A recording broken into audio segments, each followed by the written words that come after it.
and Tom Murphy from Cap Cities.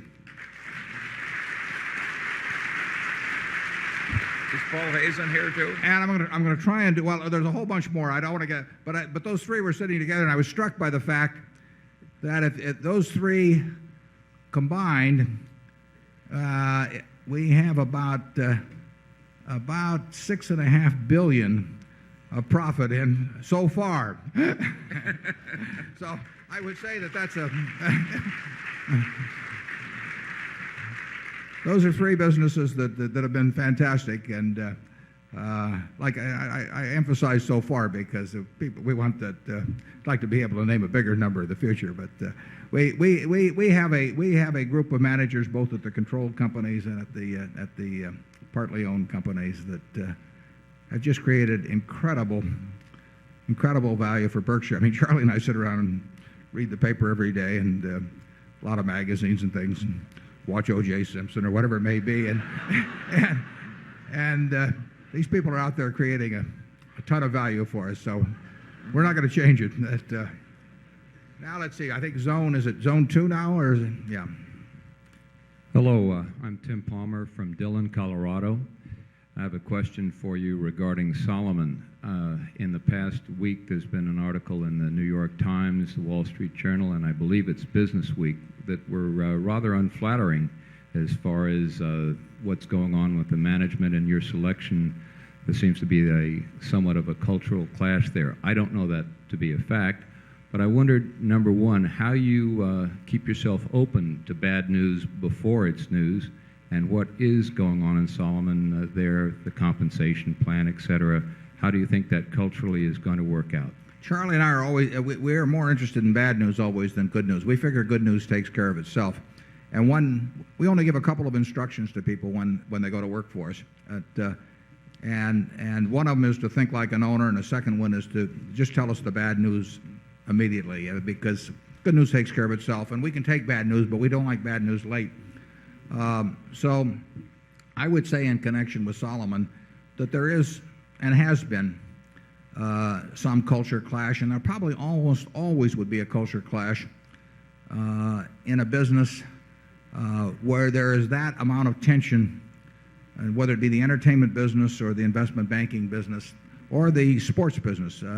There's going to be a certain amount of tension between compensation to the people that work there and compensation to the owners. And I think there's been that strain has existed at Solomon from the day I was first there and far before that. I mean, that was no surprise. It's understandable. You're seeing a tension actually in the airline business between the people that work there and capital, and it's produced terrible results in the airline business. And the people that work there have been able to and I'm not talking about U.S. Air specifically, although that's a case, but it goes beyond that. They have had contracts which were, as I point out in the report, were executed in an earlier age, which essentially will not allow, in many cases, capital to receive any compensation, and that produces a lot of tension. You don't have contracts like that in the investment banking business or Wall Street generally, but you have that same sort of tension. And changing a culture around, A, takes time, and B, probably takes some change in people. I mean, I don't think that's a great surprise if you expect to do it. I don't think you can find two better people than Bob Denham and Derek Maughan, and they're smart, they're high grade, they're willing to work very hard, and there will be people that buy into the arrangements they want to have, and there are people that won't. Not all of the people that have left by a long shot are leaving of their own volition, but most of them are. But some aren't. I mean, Solomon lost a lot of money last year, and many of the people that have left were not responsible for some of those losses, but some of the people were. So that is not something where you announce names in the paper, but But some people are leaving because they can make more money elsewhere, and some people are maybe leaving because we think we can make more money without them. Charlie? Yeah, I don't think the tensions that have been commented on within Solomon are all that unusual. I think they pretty well exist everywhere on Wall Street, and even in the banks which have tried to imitate Wall Street. I just think it comes with the territory. I don't know what percentage of the Goldman Sachs partners left this year, but they had tensions that were produced obviously when they had a bad year, and they're going to have a bad year from time to time. Everybody's going to have a bad year, but the partners, the general partners of Goldman Sachs in the year ended November 30th, 1994, did not do well. They may not have done anything at all, and they made some very big money in prior years, and they'll probably make some very big money in subsequent years. But in the year when they didn't make any money, there was a lot of turnover. Maybe some of that turnover also was not all at the volition of the general partners that you read about leaving. I don't know the facts in that case, but there's a certain amount of tension that exists in Wall Street under any circumstances, and when you aren't making money, there's a lot of tension. Zone 3. Yeah. My name is Michael Johnson. I'm a native of Omaha. However, my family and I are Americans living abroad in Dhahran, Saudi Arabia. My question is related to intrinsic value and Ben Graham's security analysis. I read a book earlier this year by Janet Lowe, who said that you were more toward the first or second editions of security analysis and not so much toward the fourth. Yet the fourth edition seemed to move more toward growth and value being kind of joined at the hip, like you've said in your last few annual reports. And so if I'm a person that's always studying security analysis like I do, I think I spend more time at that. Do you think I need to get those first editions, or is the fourth edition kind of more what you've moved toward with your comments such as value and growth are joined at the hip? Janet Lowe is here, incidentally, today. She wrote a very good book on Ben Graham. I recommend that any of you that haven't read it go out and buy a copy. I still prefer the. I think the second edition is cheaper to buy than the first edition by some margin, and I think it's basically the same book. So that's the one I would recommend. It isn't because of differences on value and growth. I just think that the reasoning is better and more consistent throughout the second edition, which is really the last one that Ben was the 100%, along with Dave Dodd helping him in various ways, was responsible for writing. And so I think that the book has gotten away to quite an extent from both Graham's thinking and from his way of expressing himself. So but I have no quarrel with anybody who wants to read later editions at all. I do think probably the second edition, if you're a real student of security analysis and you read and understand that, you should do all right. In terms of a lot of the mistakes that were made in terms of junk bonds and accounting and all of that sort of thing were covered in 1934 in that first edition, and subsequently in 1940 in the second edition. There's a lot of meat in there. Later on, I must admit I didn't read the last edition as carefully as the earlier ones, but it struck me it was what was said was not as important, and it wasn't said as well, and it was more expensive. Charlie, you have any thoughts on that? None. Zone 4. Yes, Jeff Peskin from New York City. And I have a question out of the annual report where you say that obviously going forward, due to the size of Berkshire, the returns going forward probably won't match the returns of the past. And then you go on to state that one thing that may hinder that is the fact that you don't really like to sell companies that you own. And I would just like to know what the reasoning is in that if you've got a company or investment that you don't think is going to do as well as where you could put the money going forward, what really the reasoning is for holding on and not redeploying the money elsewhere. Yeah. I'll just correct you just slightly on that. A, I didn't say we'd probably do worse than the past. I said we will do worse than the past. I mean, there's no way we could match percentage numbers of the past that,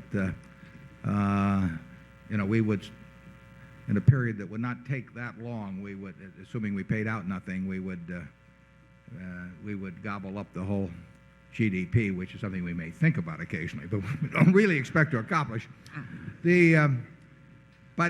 And the second point that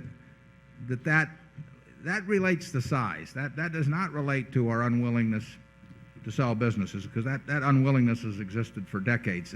But the size has not existed for decades. The size is, doubling 12 billion or so is harder than doubling 1 billion two, which was harder than doubling 120 million. I mean, there's no question about that.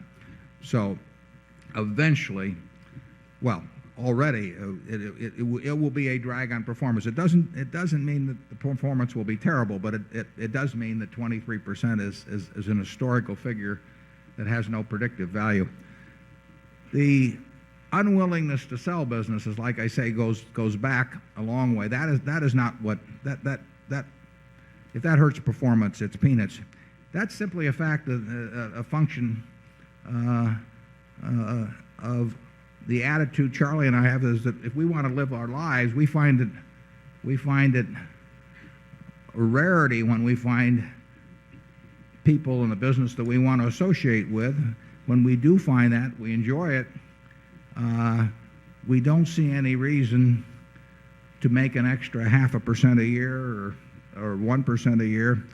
Don't try us on higher numbers, but we don't see a reason to go around ending friendships we have with people or contact or relationships. It just doesn't make any sense to us. We don't want to get committed to that sort of activity. We know we wouldn't do it if we were a private company. Now, in Berkshire, we feel we've enunciated that position. We want to get that across to everybody who might join with us, because we don't want them to expect us to do it. We want them to expect us to work hard to get a decent result and to make sure that the shareholders get the same result we get and all of that sort of thing.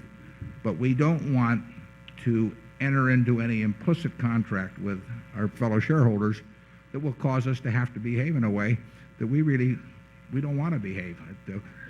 If that's the price of making more money, it's a price we don't want to pay. There's other things we forego also, but that is the one that people might disagree with us on. So we want to be very sure that everybody understands that going in. That's part of what you buy here, and I don't think it'll hurt performance that much anyway, but to the extent it does, it's a limitation you get with us. Charlie?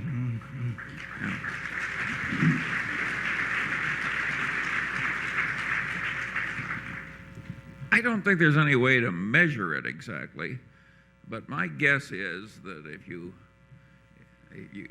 could appraise something you might call the character of the people that are running the operating businesses in Berkshire, many of whom helped create the businesses in the first places and are leading citizens in their community like the Helzbergs. I don't think there's any other corporation in America that's done as well as we have. If you measure the human quality of the people who are in it. Now you can say we've collected high-grade people because we sure as hell couldn't create them. But one way or another, this is a remarkable system. And why would we tinker with it? If you want to attract high-grade people, you probably ought to try and behave pretty well yourself. Yeah. I mean, besides, it wouldn't be any fun doing the other. I mean, I was in that position a little bit when I ran the partnership back in the 60s, and I really, people were coming into partnership with me, and my job was to turn out the best return that we could. And I found that if I got into a business, that presented certain alternatives that I didn't like. So Berkshire's much more satisfactory in that respect. Zone 5. John Rankin, Fort Collins, Colorado. Thanks for having us. In the book, Warren Buffett Way, the author describes the capital growth model that you've used to evaluate intrinsic value in common stock purchases. My question is, do you also still use the formula Ben Graham described in The Intelligent Investor that uses evaluating anticipated growth but also book value? It seems to me that fair value is always a bit higher when using Mr. Graham's formula than the stream of cash discounted back to present value that is in Warren Buffett way and also that you've alluded to in annual reports. Yeah, we've tried to put in the annual report pretty much how we approach securities, and book value is not a consideration, virtually not a consideration at all.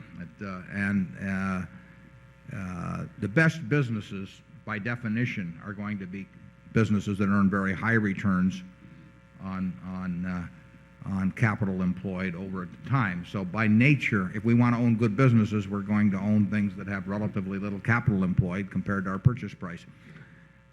That would not have been Ben Graham's approach.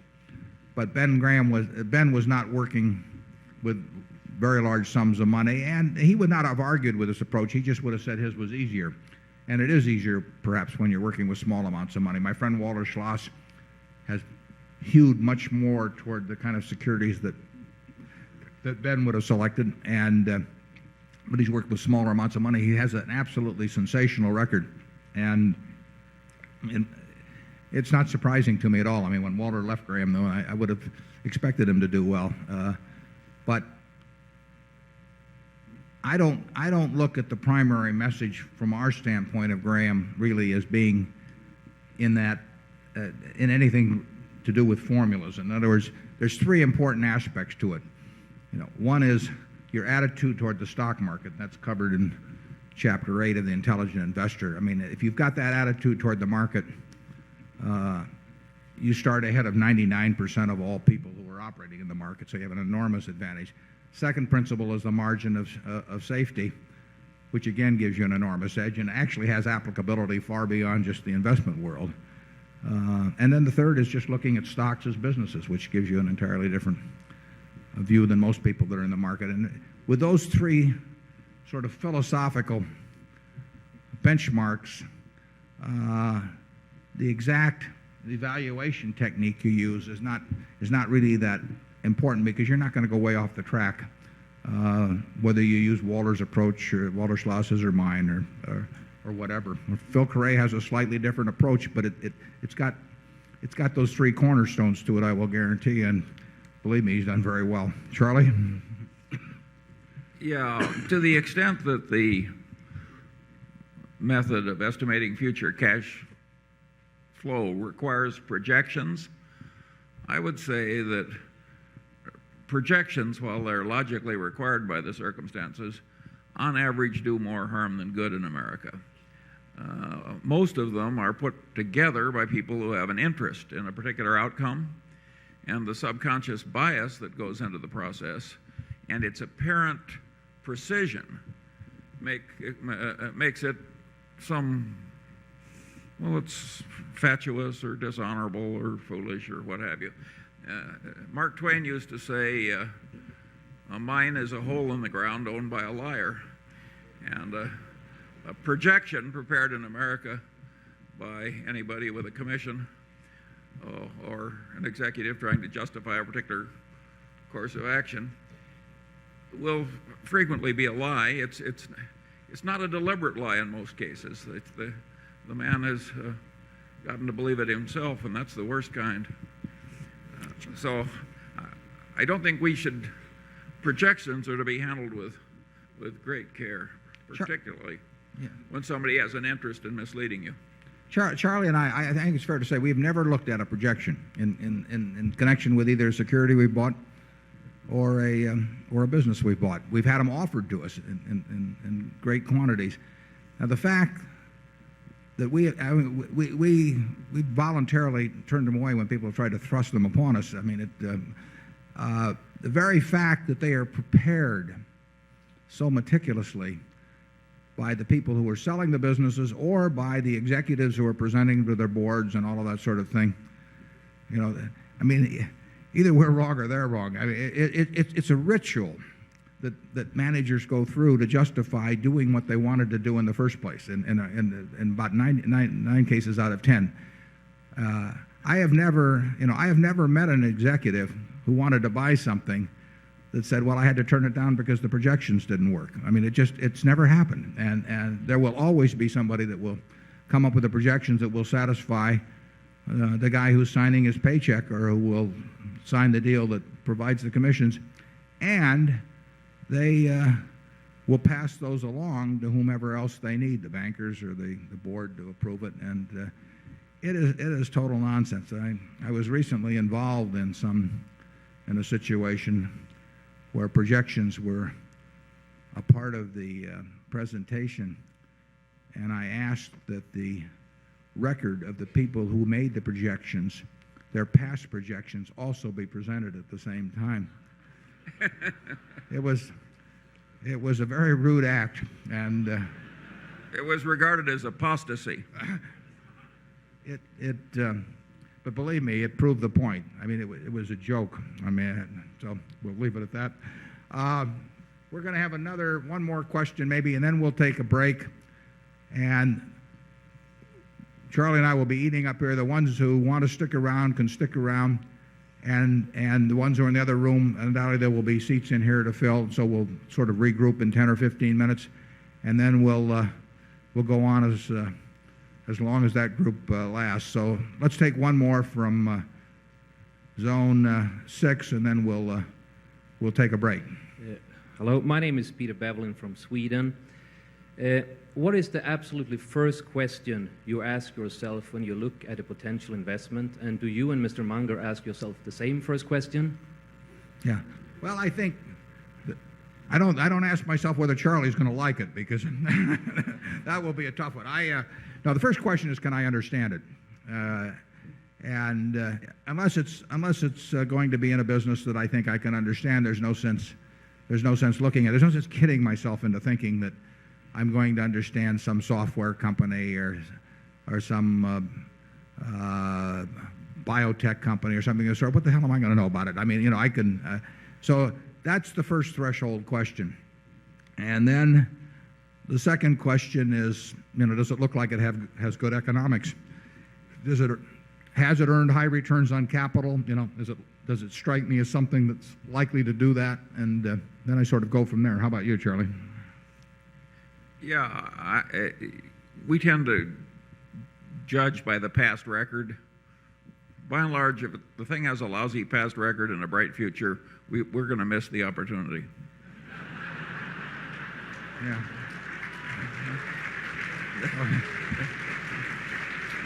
We'll take a break now, and we'll reconvene in 10 or 15 minutes. Those of you who are in the other room want to come in, and we'll stick around then. If you want to get some food and come back later, you're welcome to do that too. Thanks.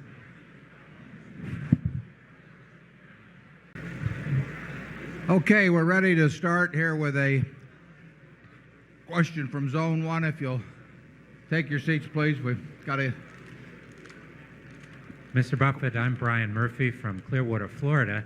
I'd like to ask you a question concerning your present thinking behind your acquisitions of banks such as PNC and SunTrust, particularly in light of the fact that banks were selling so cheaply in 1990 and now many have tripled in price.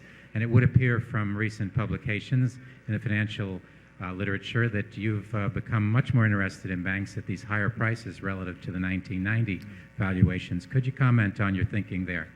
Yeah, we really have no different, there's no difference in the criteria we apply to banks than to other businesses. And a couple of publications have maybe made a little more of that than is warranted, because I doubt if there's more than a couple percentage points difference.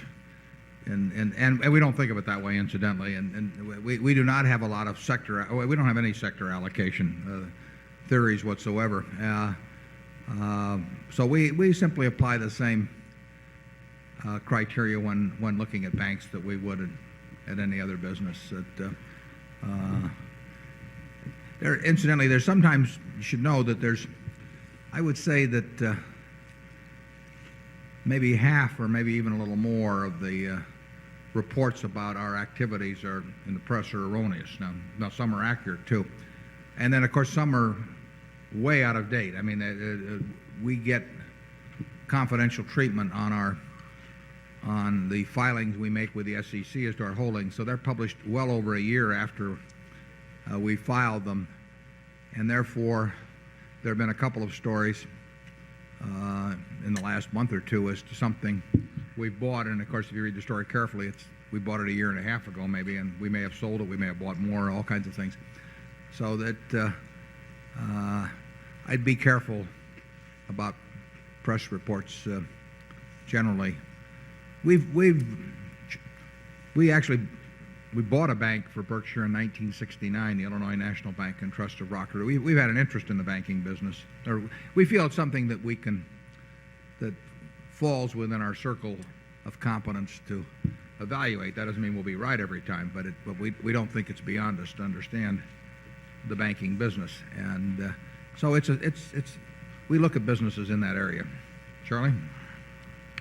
Nothing to add. Okay. And do we have Zone 2?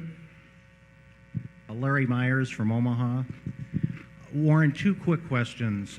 The first one very brief. Do you have any timetable regarding when you will write your own book about your career and philosophy? Yes, my timetable's always been 6 months from now. Now, the answer on that is I've thought about doing it a few times, and I think about it. It always seems to me there are more interesting things yet to happen than have happened so far, and I don't want to. I know I won't write a second one, so I keep postponing it. That's my rationale on it anyway. Thank you. Second question concerns dividends. Last Friday night, by coincidence, on Louis Rukeyser's weekly television show, the special guest was Philip Curray. And Mr. Curray made the statement that his favorite American stock is Berkshire Hathaway. And one of the major reasons he stated was that Berkshire has never paid a dividend, as we all know, and consequently you had superior utilization of the extra cash. Now, if you extend that reasoning, could it also be a beneficial policy if Coca-Cola and Gillette stop paying dividends and utilize the cash in other ways? Well, it depends what they could use how they would utilize the cash and what they could use it for. Those are more focused enterprises than Berkshire, at least in terms of products. And I commend managements that have a wonderful business for utilizing cash in those wonderful businesses or in businesses that they understand and will also have wonderful economics, and for getting the rest of the money back to the shareholders. So Coca-Cola, in my book, is doing exactly the right thing with its cash when it uses all the cash that it can effectively in the business to expand in new markets and all of that sort of thing. But then beyond that, it pays a dividend which distributes cash to shareholders, and then it repurchases shares in a big way, which returns cash basis to shareholders, but in a way that benefits all of them. So you will benefit from us not paying dividends just as long as we can use every dollar we retain to produce more than a dollar of value and of market value over time. Whether we can continue doing that, how long we can continue doing that, I can't promise you, but that's the yardstick by which the decision is made.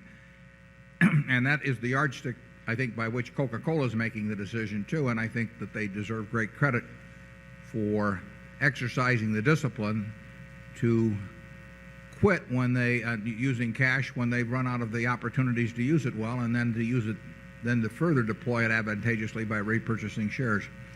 I think one of the things I admire about my friend Bill Gates, he's got $4.5 billion of cash in Microsoft, and there are very few managements can stand having $4.5 billion of cash and not doing something unintelligent with it. So far, it's made sense for us to retain everything we earn, and I think it'll make sense for a while longer, but it may not make sense indefinitely. Charlie? I hope it lasts a long time.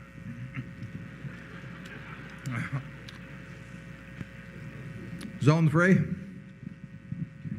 My name is Dan O'Neill from Santa Fe, New Mexico, and I would like to ask you a more specific question about Salomon Brothers, which is, why do we pay our employees there so much? Why what? Why do we pay our employees there so much money? The conventional theory seems to be that there's just a different pay scale on Wall Street than the rest of the world, and it's based on the idea that traders are smarter than that some traders are smarter than others, and in some supernatural way are able to receive signals that the future is sending back to the present. And how do we know that that isn't just an urban legend like alligators in the New York City sewers? Another theory would be that the large amount of shareholders' capital allows the traders to capture inefficiencies that are in the market in the same way that the House does in Las Vegas. I mean, if we owned a casino, it wouldn't make any difference if we hired Albert Einstein or Forrest Gump to run the blackjack table. And we would pay them the same. And I wonder which theory you think is closer to the truth. Well, you put it well. In the end, of course, you end up paying them at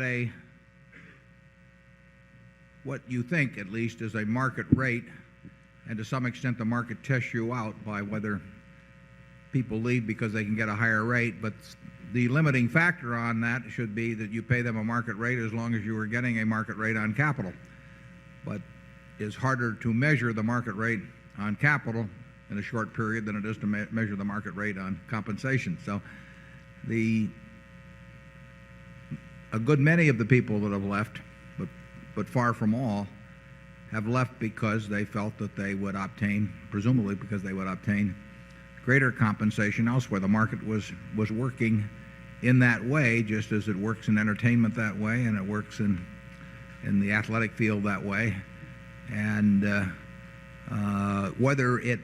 when it works that way, it leaves a return for capital that's adequate is an open question. I mean, I haven't looked at the figures on all the baseball teams, but I've seen some of them. And certainly in some of the smaller markets, the books were not phony. I mean, it is very hard to pay market rates for ball players in Kansas City and still make money running a ball team.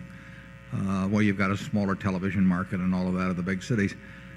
So in the end, you're going to have to pay market rates to retain people, but part of that will also depend upon the period over which they measure what they're going to be paid. I mean, if you want to look at Goldman Sachs last year, they were paid nothing. Does that mean that everybody will leave because they can get paid something someplace else? No, because 80% of the partners or 90% of the partners have a longer time horizon than that, and they have an anticipated earnings figure in mind when comparing it with what they're being offered elsewhere.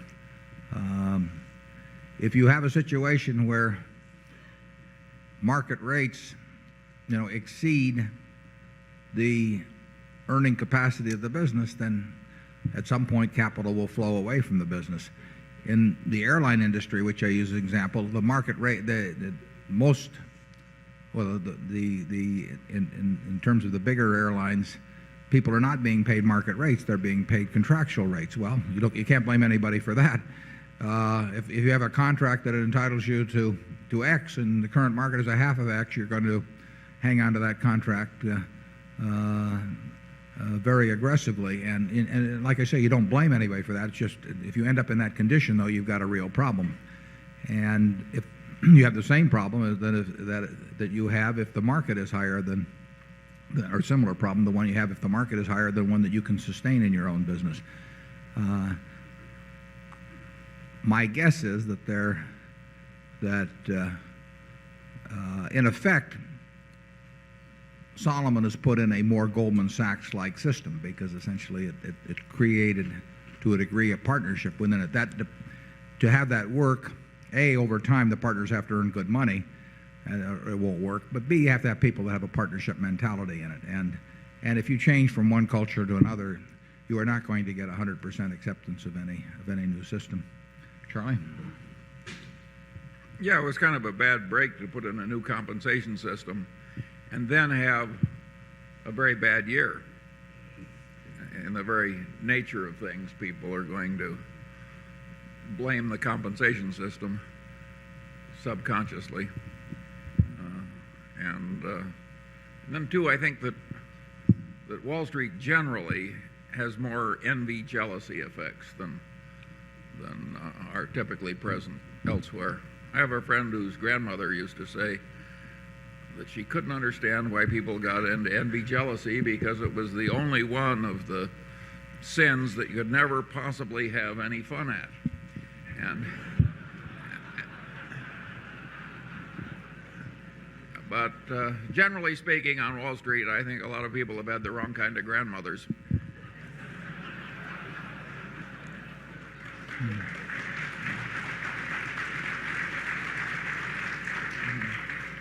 Yeah, I've commented from time to time that, what's his name, Robin Leach has it all wrong on lifestyles of the rich and famous because he's presenting all these wonderful things that will happen to you if you get rich, but they really aren't all that wonderful, these fancy houses and boats and all that. That the real advantage of being rich, as I explain to people, is that it enables you to hate so effectively. That if you're terribly rich, but your brother or whatever, whomever, cousin or somebody is getting a little more attention in the world or something of the sort, you can hate in a very major way. You can hire accountants and lawyers to cause them all kinds of trouble. If you're poor, you just snub them at Thanksgiving and don't show up or something of the sort. But I've noticed that these rich people, particularly when they inherit great amounts of money, sooner or later they start. Frequently, they get very antagonistic toward siblings or cousins or whatever it may be, and they really can hate in a way that, or get envious in a way that the rest of us really can't really aspire to. So that's a benefit that hasn't appeared on Robin Leach lately. But you see a little of that in the athletic field and the entertainment field, and perhaps even in Wall Street. That making $1 million a year looks great until this guy that sits next to you that can't possibly be as smart as you is making $1 million too, and then the whole world it turns into a very unfair place. Zone 4. Good afternoon.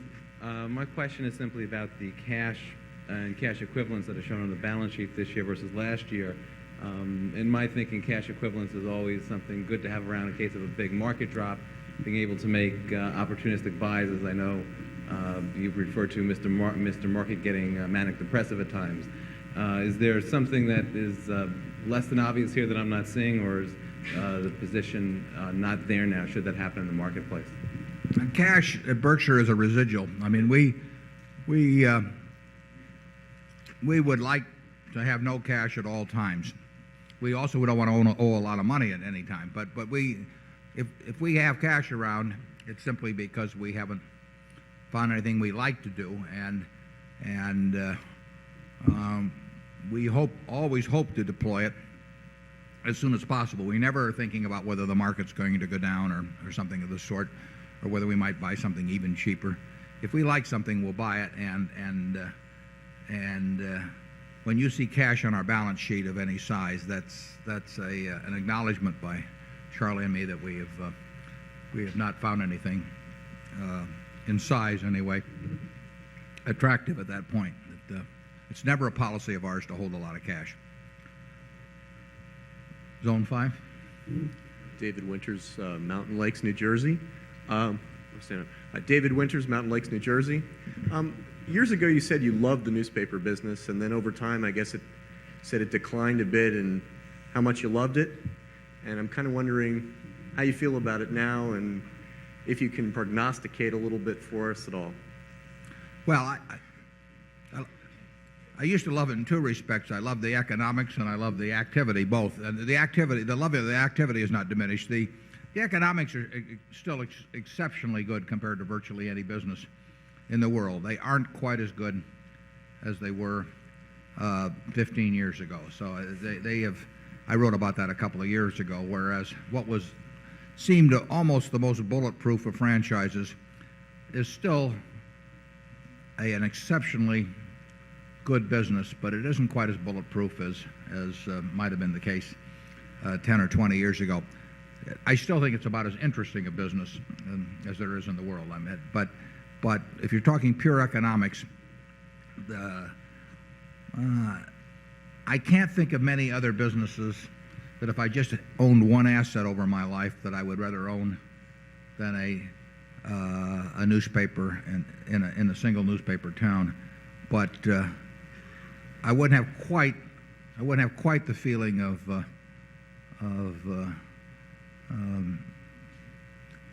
absolute certainty that I would have had 10 or 15 years ago. Charlie? Yeah, I think it's obvious. The newspaper proprietors are getting a touch of paranoia for the first time. I mean, they worry about the electronic revolution. They worry about the fact that young people, don't read. It's not as much fun going to newspaper conventions as it used to be. They're still making exceptional money. I mean, that's the interesting thing. But I've heard you say a dozen times, people don't seem to care what floor they're at, just whether the elevator's going up or down. Right. That is true.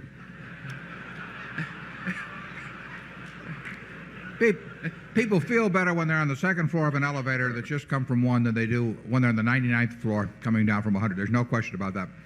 They have this projection. And of course, it's particularly the case where they've been in a business where the profits were automatic, because they start thinking about questions of whether they really have the ability to make a lot of money absent this favored position, and that's not something they've had to dwell on before, so it can make them uncomfortable.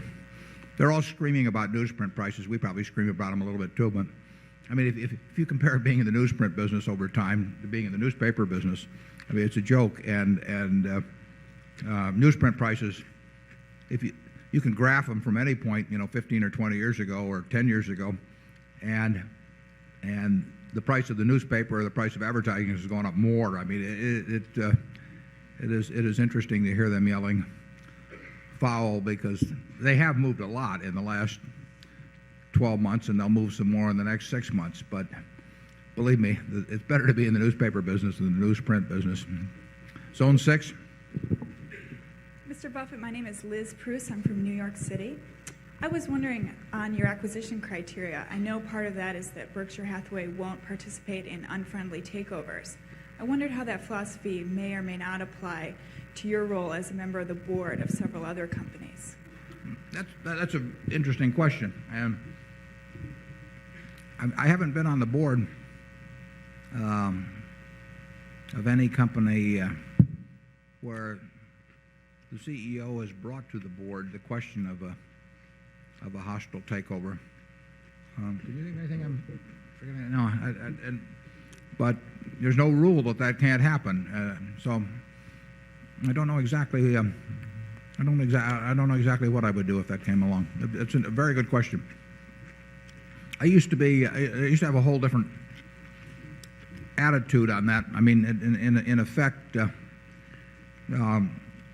we actually, if you go back 40 years, we bought, in effect, control of companies. Well, in the case of Berkshire, Malcolm Chase, the chairman, was all in favor of us buying our stock in Berkshire, but Seabury Stanton, the president, would not have been in favor of it, and Seabury was managing the business. So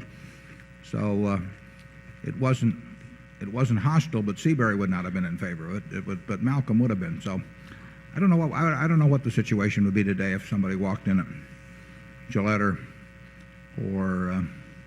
Cap Cities or someplace like that. I don't think it's going to happen, but I don't have any policy on it at this point. What do you think we do, Charlie? I don't think our behavior is totally predictable.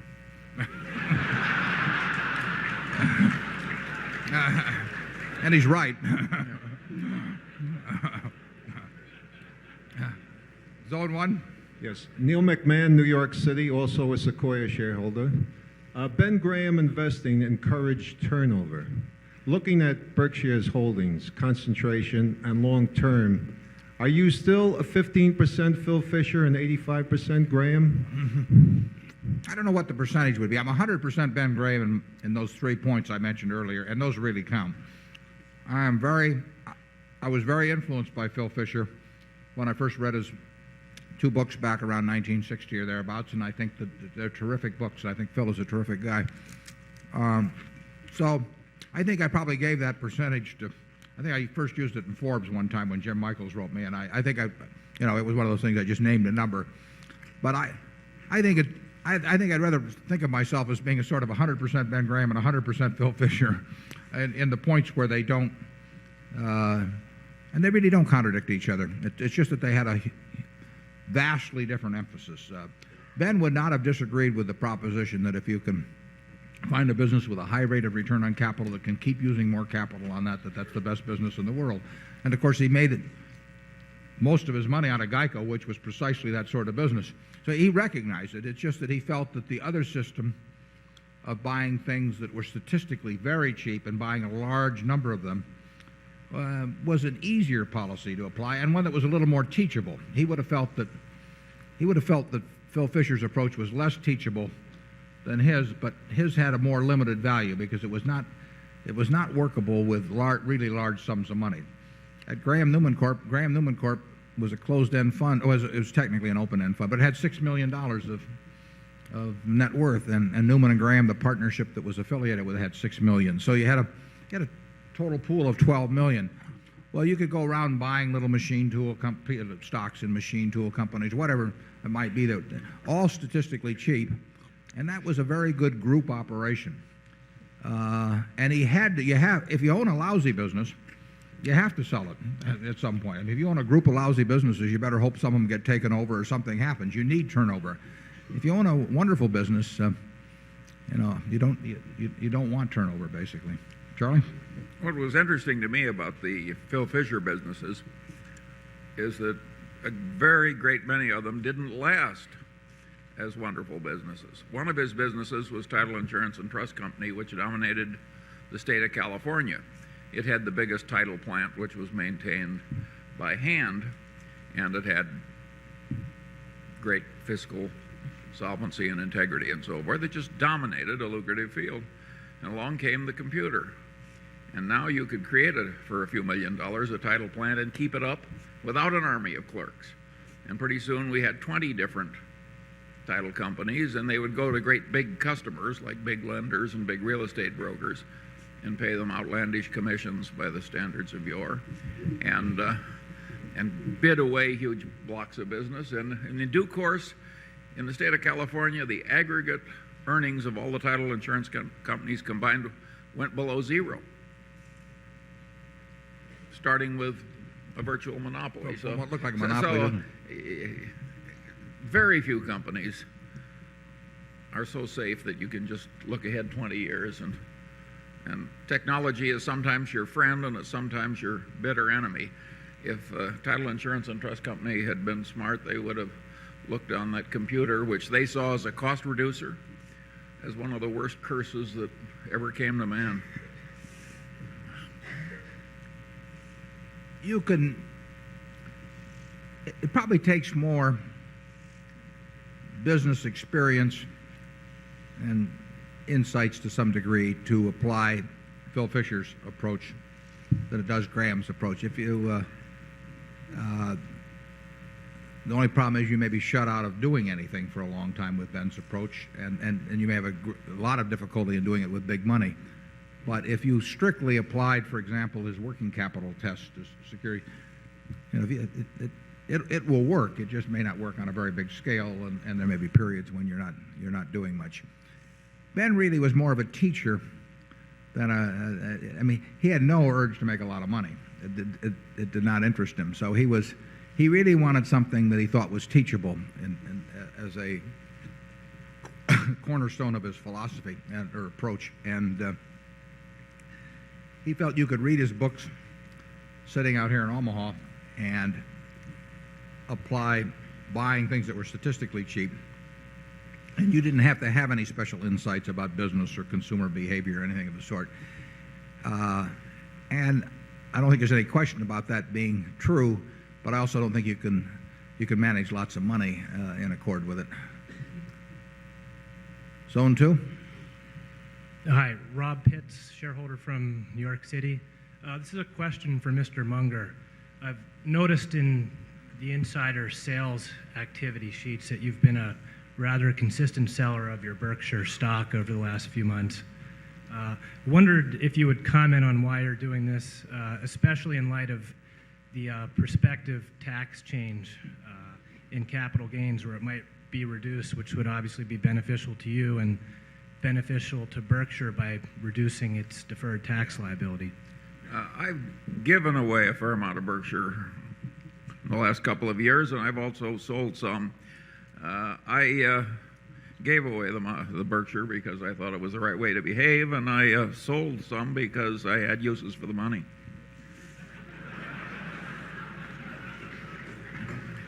He doesn't know anything I don't know. When he started selling, I checked that, but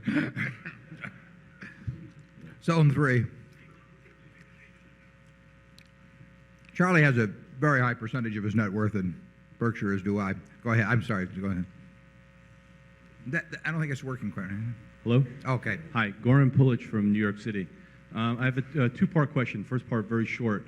I think a lot of people have difficulty valuing businesses because of some convoluted accounting schemes that are out there. Do you have any suggestions in terms of books or something you can read where you can sort of make sense of some of the accounting stories that are going around?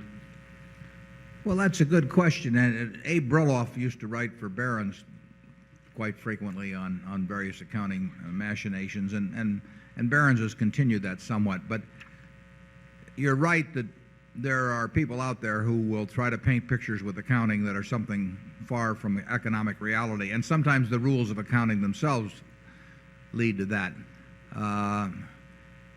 I would say that when the accounting confuses you, I would just tend to forget about it as a company. I mean, it may well be intentional, and in any event, you don't want to go near it.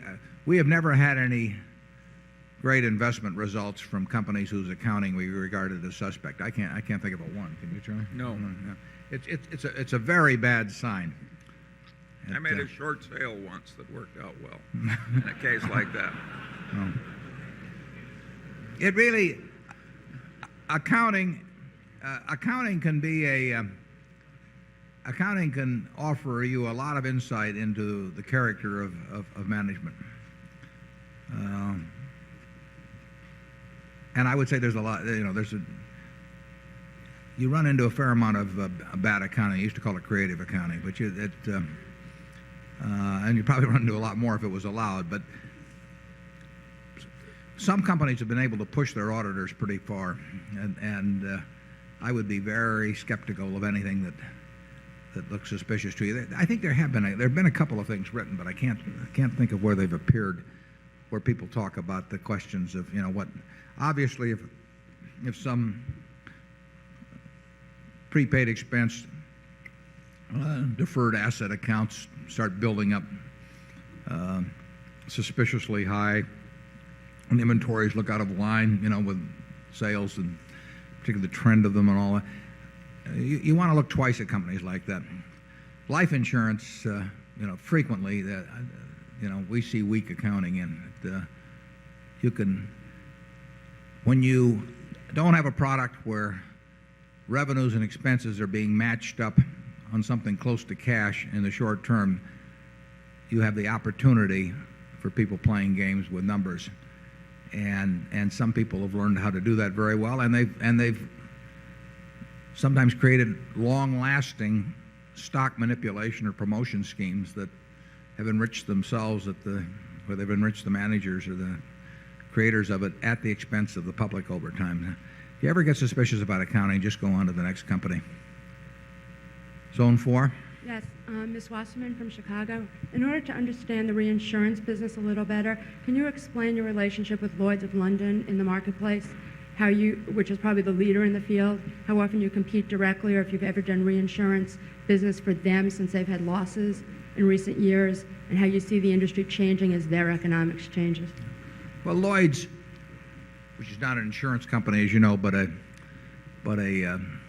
originally it was a place. It was a coffee house, but people think it's a place where a large number of syndicates operate and congregate in a given physical location, and has had a history for larger, more exotic risks over time. Lloyd's has lost its relative position to a fairly significant degree in the last 10 or so years, in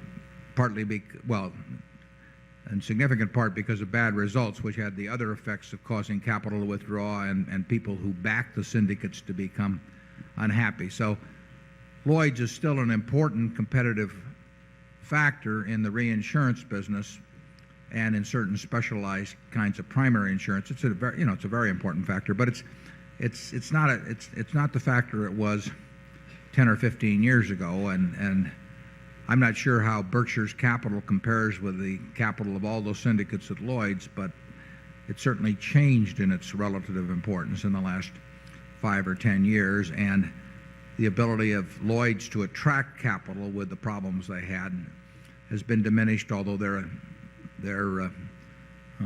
working on that problem. But we regard Lloyd's as a competitor just like we would regard any one of a number of reinsurance companies as competitor, but we also do business with a number of syndicates at Lloyd's, and we'll probably do a lot of business over the next 10 years with various syndicates. Charlie? Yeah, Lloyd's is a very interesting institution because it had this reputation for integrity, what they paid off in what the San Francisco fire and so on and so on. But I would argue that 10 or 15 years ago, a lot of slop and folly got into Lloyd's, and certain syndicates particularly, and too many commissions coming off the top as the same risks circulated around the system. Too much fine tailoring and 3-hour lunches with fine wines, and it wasn't right, and they got in a lot of trouble. Yeah, actually, in the history of Berkshire, the most significant insurance problem we ever had was in connection with Lloyd's or certain syndicates at Lloyd's, almost 20 years ago. And as Charlie said, they had this terrific reputation, behavioral reputation over centuries. And I think that they coasted for a while on that, and we had a behavioral problem with in one situation, and it was very expensive to us. So we may have gotten an early lesson in what was coming. There are a lot of different syndicates at Lloyd's, and there are different people running them, and they have had different standards of behavior to some extent. And people who assumed that because they were dealing with Lloyd's that they would have no problems of any kind have found out otherwise. But they will continue to be a major force in insurance, and they will get by their present troubles, and they'll probably come out of it better structured than they went in. Was that Zone 5 that we did there? Yeah. For Christopher Jones from Scottsdale, Arizona. I had a couple of questions for you. You've mentioned several times today about the difficulty and the frustration that you both have in trying to find capable companies to acquire parts of in the United States. And I realize that, of course, when we own Coca-Cola and Gillette, we are a part of the global environment. But it's surprising to me that there haven't been any global franchises or global managements that have been interesting to either of you. And I realize in the past we've owned some pieces of some. So I was questioned, because of the size of Berkshire now, might we see something more of a global flavor to the portfolio? Yeah. And second question, you've also addressed the intelligent use of cash as something that you look for in management. Many management teams now are buying back their own shares because they can't find anything cheaper or better in the marketplace. Does your current philosophy of not buying back your own shares suggest that maybe you think Berkshire is overpriced at these prices? Well, we've never bought back shares. We actually bought a few back in the 60s, but we basically have never bought back shares, although there were plenty of times when we thought it would be quite attractive to do it. But we've also felt that if we could create more than $1 of market value by and maybe well over $1 market value by retaining $1, that on balance that would work out better over time. As long as we can find ways to use the cash, which overall we feel will turn dollar bills into something larger than dollar bills, we'll keep retaining the money, and we won't measure that on whether we can find anything this week or this month, but we'll certainly measure it based on whether we can find anything in a couple of years. Always, we've had dry spells. Actually, right now there's a little more going on than usual, but we've had dry spells a lot of times over a 20-odd year period, and as I said, I wound up the partnership during one dry spell. So that it will be it's measured partly on what's going on now, and it's measured partly on the expectancy. And I don't think whether our stock was selling at X or 3/4 of X right now would make a lot of difference, but it would make a difference if we thought we couldn't find things to do with the money externally. The question about non-domestic operations, and as you mentioned, we've got almost $8 billion in Coca-Cola and Gillette combined, and Coke has 80% plus of their earnings from non-U.S. sources, and Gillette has maybe 2/3 or thereabouts. So you can argue that almost 40% of the net worth of Berkshire, 35 to 40% is operating outside the United States, right, just in those two investments alone. In terms of buying a business outright, we don't preclude buying a non-U.S. domiciled business, but it's not too likely that it'll happen. We'd like to do it, particularly if it were large and if we understood it.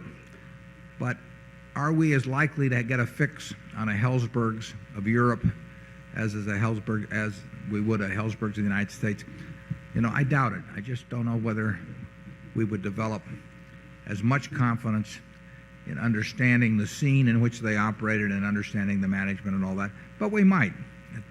It would have to be a pretty simple business, and it would have to be a business where we thought we really understood the moat for a long time, and it would have to be a business where we could establish a rapport with the management despite coming from somewhat different backgrounds. It's not impossible, but I would say it's less than likely.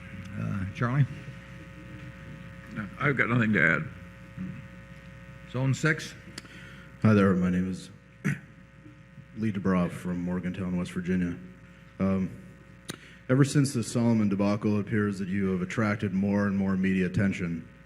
In this regard, there have been numerous displays that would appear to be distractions from the actual business of investing. To wit, we watched as you attended Bill Gates' wedding in Hawaii and bought a personal computer and now wear striking designer ties. And yesterday... Bill would have invited me to the wedding even if I hadn't been at Solomon. But yesterday we got those pennants during the rain out. A very serious question. Now that you've become this media darling, how can you assure us that you're still keeping your eyes concentrated on the proverbial ball? Well, I do get more mail than I used to, so we've developed a little more of a system on that. But I do what I like to do, and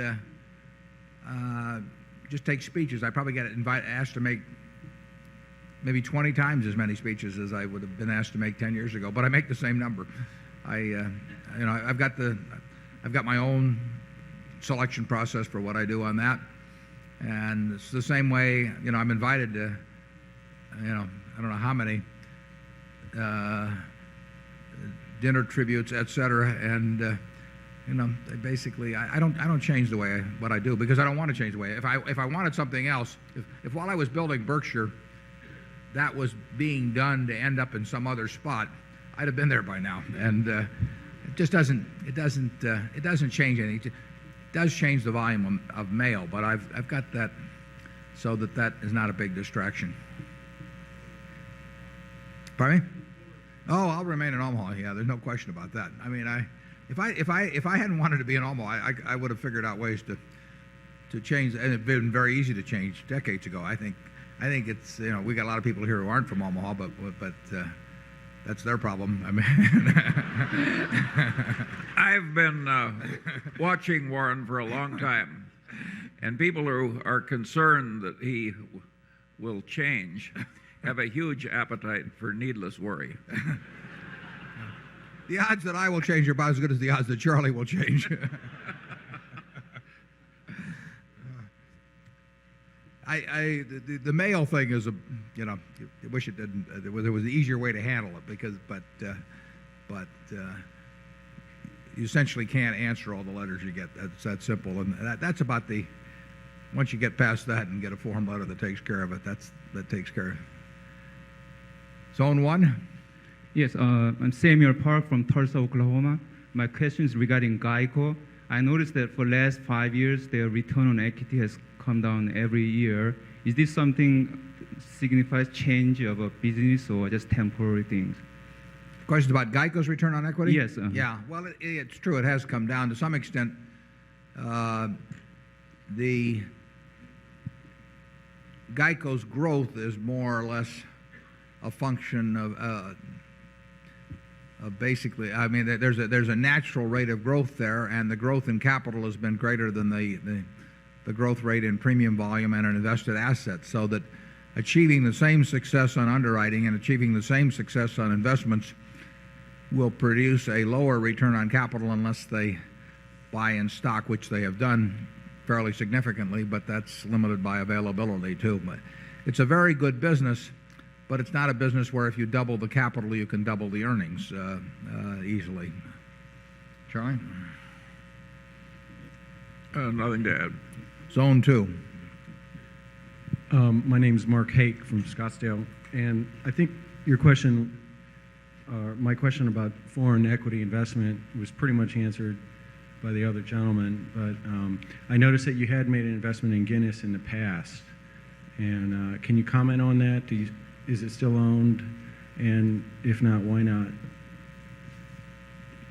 We don't comment on purchases and sales of securities or ownership unless either we're legally required to or they hit this threshold level where we report annually, and we move the threshold level up as our assets move up. We don't move it up as a percentage of assets, so that we used as a cutoff this year $300 million, I believe, of market value as to where we reported. Now, if we'd owned the same amount of Guinness, which I'm not saying that we did, but if we'd owned the same amount of Guinness on December 31st, 1994, it would not have hit that threshold as we had on December 31st, 93. It would not have hit that threshold. And we really don't want to get in the business where we are talking at all about what we're buying or selling. We get a lot of speculation on that, but it's of no use to Berkshire to be talking about purchases or sales. If we were acquiring a piece of land downtown and we'd bought a quarter of it, what we intended to buy, for example, we would not feel we were benefited by a front page story in the paper saying that we were acquiring land. And we are not in the business of giving investment advice. Basically, we'll talk about our principles. So the only conclusion you can come to about Guinness or anything else that does not show up on our list at year end is that we did not own $300 million worth at market value at that time. Zone 3. Yes, Mr. Buffett. My name is Don Breska. I'm from Boston, Massachusetts. Recently, I've noticed you wearing an Izod shirt with Berkshire Hathaway, and in the middle there was a fist grasping cash. Is that the new insignia? And the second question is that a shirt available to stockholders? The shirt is not available. That shirt was a gift from someone, and the shirt is not available to stockholders, but you can draw your own conclusions about the meaning of it. Zone 4. Yes, I'm Lyle McIntosh from Missouri Valley, Iowa, about 25 miles up the road. And Warren, recognizing this is corn country and I farm and there's several other farmer shareholders, this meeting hits right in the middle of corn planting. Could you move it back about 3 weeks? And also, I noticed Phil Correa was on Wall Street Week Friday night. I'm sorry, I don't know his marital status, but if he is available, have you thought about introducing him to Mrs. B? Well, Mrs. B, incidentally, was out working yesterday. I went out and dropped by to see her about 4 o'clock, and she was doing fine. She will be 102 late this year, and my guess is she will be working on her 102nd birthday as well. But I'll let Phil and Mrs. B handle their own affairs in that respect. He's probably a little too young for her. Zone 5. I'm Ken Donovan, a Cincinnati investor. You've addressed the subject of your feelings about buying entire corporations.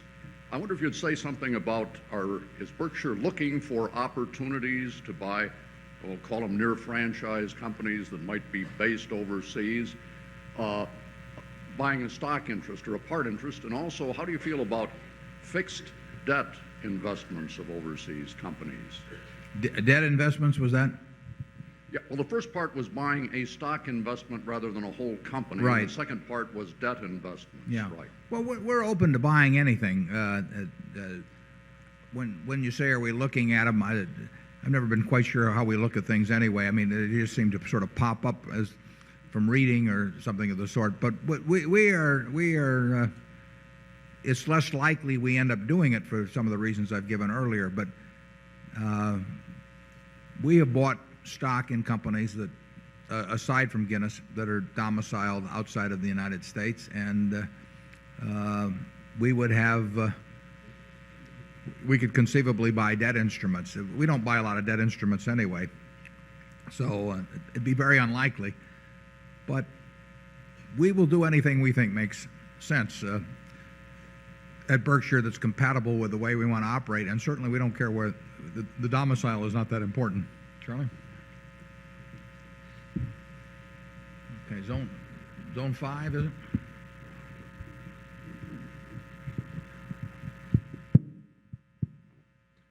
Scott Spilkovich, New York City. My question is regarding the Helzberg acquisition. Can you comment on things such as the acquisition price, your sales and profit expectations, and how much debt were on the books at the time of the acquisition? This is in reference to which acquisition? Helzberg. Well, we have not put out the figures on Helzberg's, and we won't be, but we evaluate. The sales have been published at about $280 million for the year that ended in February, and there'll be considerably more in the current year. But we have not put out the figures. I can tell you that obviously that we think that in terms of the amount we are laying out in terms of shares and or cash, we think over time that it's going to be a very decent acquisition. It's the same line of reasoning we've applied in other businesses. Retailing, as I mentioned earlier, is the kind of business where you have to stay smart over time, and we've got a terrific manager, a fellow named Jeff Comment, who's going to be running it, and his record is extremely good, and I would bet the record would stay good. It earns good returns on invested capital, or we wouldn't be buying into it. We always look for good returns on capital. And a lot of companies in the jewelry business do not get good returns on capital. I mean, it's not an industry that where most of the participants are prosperous. It takes unusual sales per square foot compared to competitors to succeed in that, and we have one operation that does that in spades at Borsheim's, and then a different type of operation that does it at Helzberg's. The typical jewelry store operation is not a very good business, but we think we've got two good operations. Charlie? Yeah, we frequently find that owners of entire businesses have schizophrenia. They want to sell their business for a little more than it's worth, taking stock so they don't have to pay taxes, and they want the stock to be the kind of to be in a kind of business that will make just one dumb acquisition, theirs, and thereafter will guard the stock like gold, making no more dumb acquisitions. Needless to say, the world is not that easy, and I think over time we've made acquisitions that were fair on both sides and averaged out they've worked well for Berkshire. And I think a company that behaves that way is giving the best long-term value to the private owner who wants to sell. You do not want to sell your business for stock to a firm that likes issuing stock. Zone 6?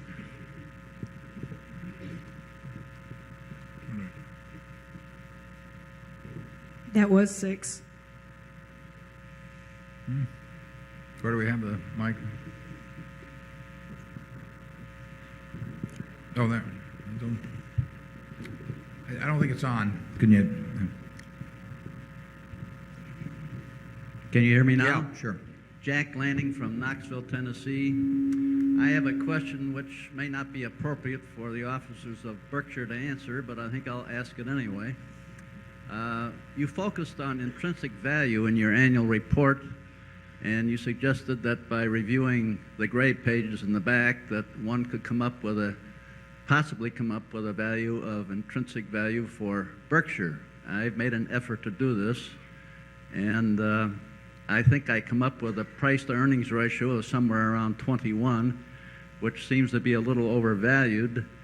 I'd like to ask you, Mr. Buffett, if you would care to divulge what you believe is the intrinsic value of Berkshire, and if you're not willing to do that, do you consider the price of Berkshire at this level to be fair? Yeah, every year I get asked that in one form or another, and I always say that I don't want to spoil the fun for those of you who are working out the intrinsic value for yourself. You have all the numbers that we have that are key to it, and I would say that that there are some important factors besides PE.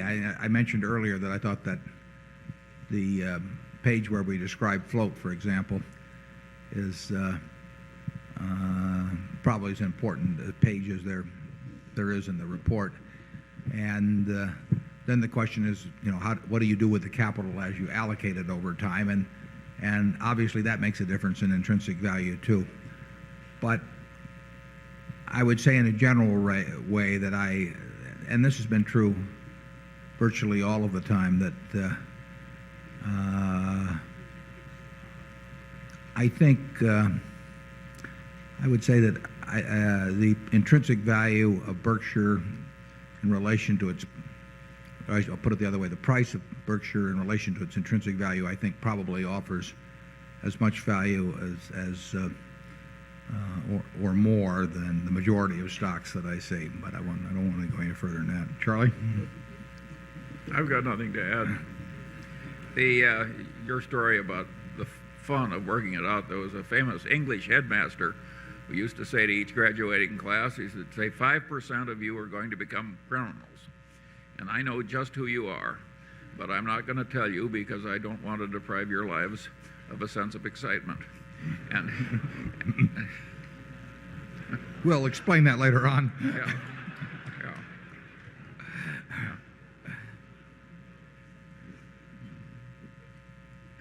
There's a lot more to there's more to intrinsic value, as we've discussed earlier, than just adding up what you think you can sell the pieces for at any given time, because it is a prospective figure. It is future cash discounted back to the present, and capital allocation is a good part of that.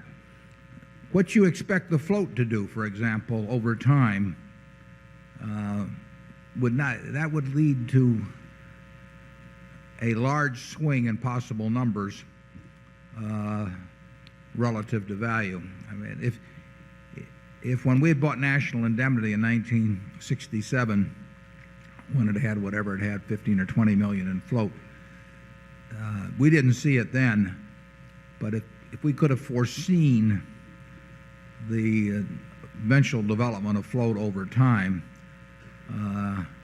it might have turned out that the intrinsic value of National Indemnity was many multiples of what most people might have thought at the time, or probably what we thought at the time. Zone 1. Richard Duchek from Melbourne, Florida. I have a two-pronged question. First on the stock, as we all know, is the first month this year we ramped up about 25%, and then we pulled back, I guess, about 20. Just wonder if your thoughts on that. Specifically, you attribute that to the books, perhaps, or institutional buying, or what explanation you might have for that. And I would say, I'll answer that first. I would say Hagstrom's book undoubtedly had some effect on that. It's impossible to measure, but that book sold a lot of copies, and my guess is that had some effect. Okay, more so than the institutional buying, because I've heard rumors like Fidelity and whatever were buying. I just don't know I don't know how to separate out the variables, but I would say that the book was certainly a factor that at that time, and it's unreasonable to assume that it had no effect. Well, a lot of the buying came in odd lots, so there's a lot of odd lot activity. Yeah. Certainly looked like book buyers.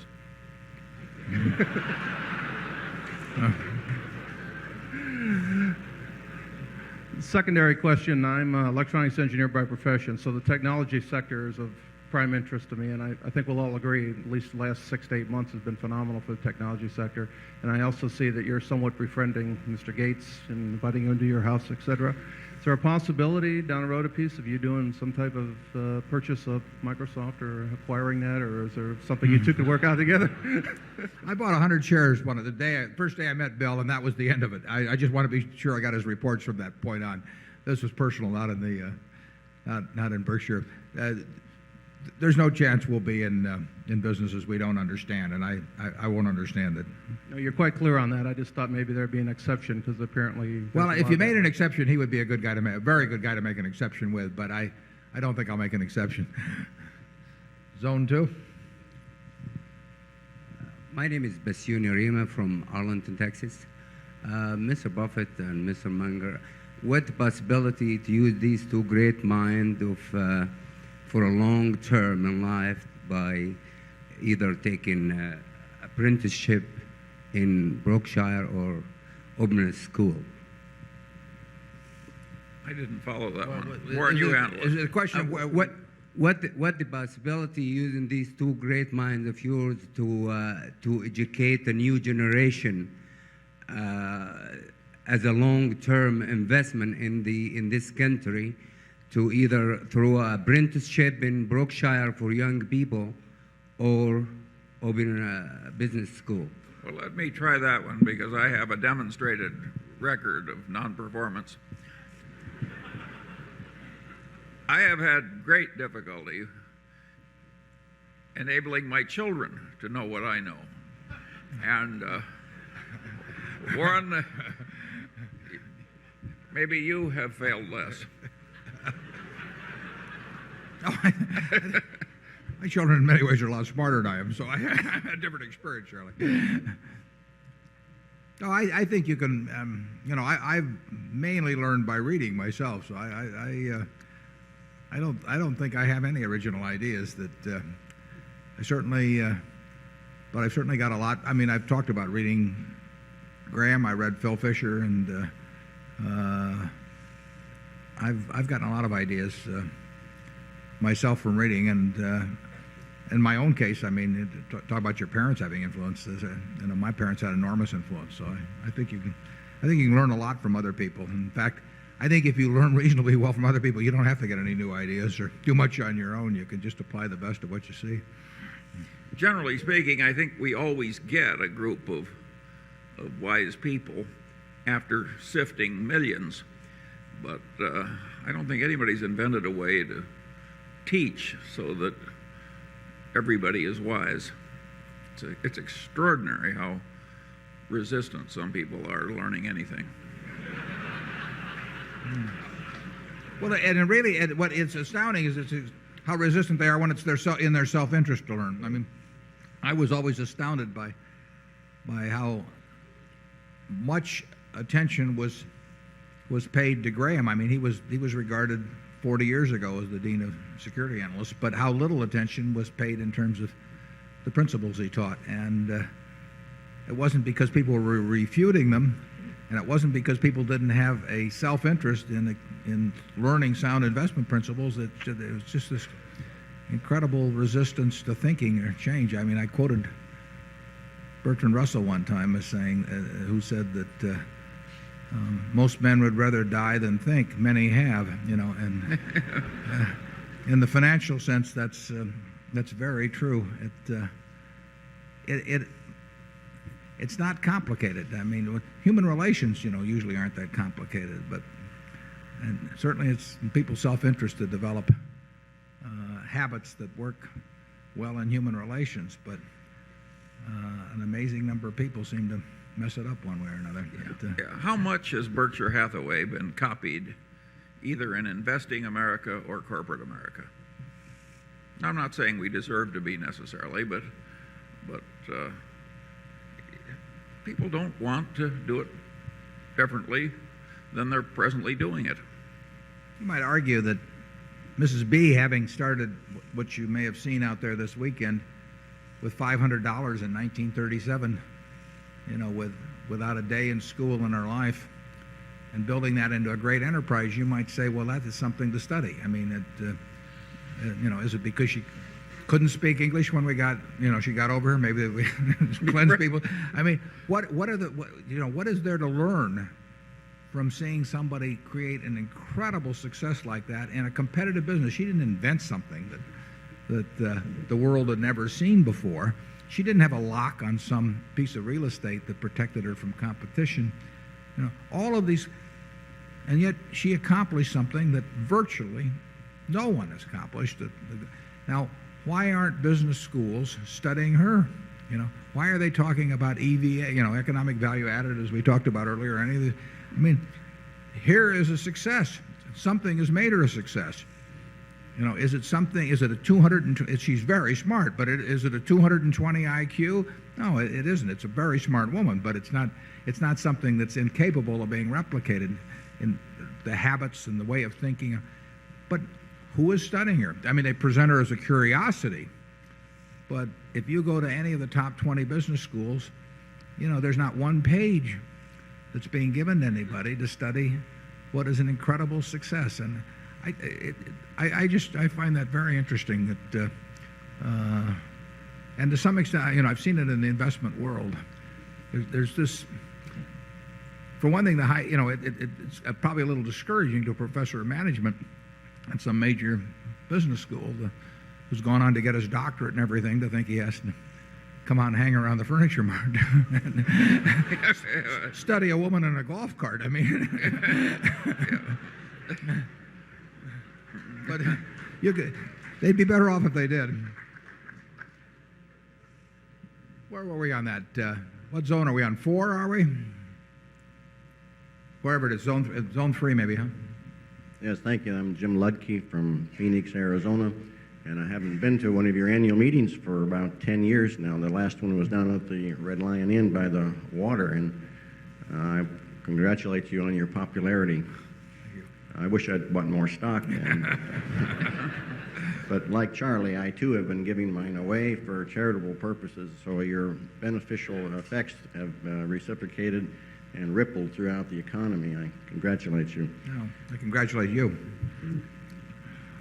What do you think has changed? Well, one thing is that Ben Graham, commenting on what you just said, I'm a student of Ben Graham, and he said it never ceased to amaze him how widely read he was and least followed. But how have you changed in the last 10 years? Much, if any, or none at all, or... Well, we'll let Charlie. He'd been watching me. I'd say about 1 stone.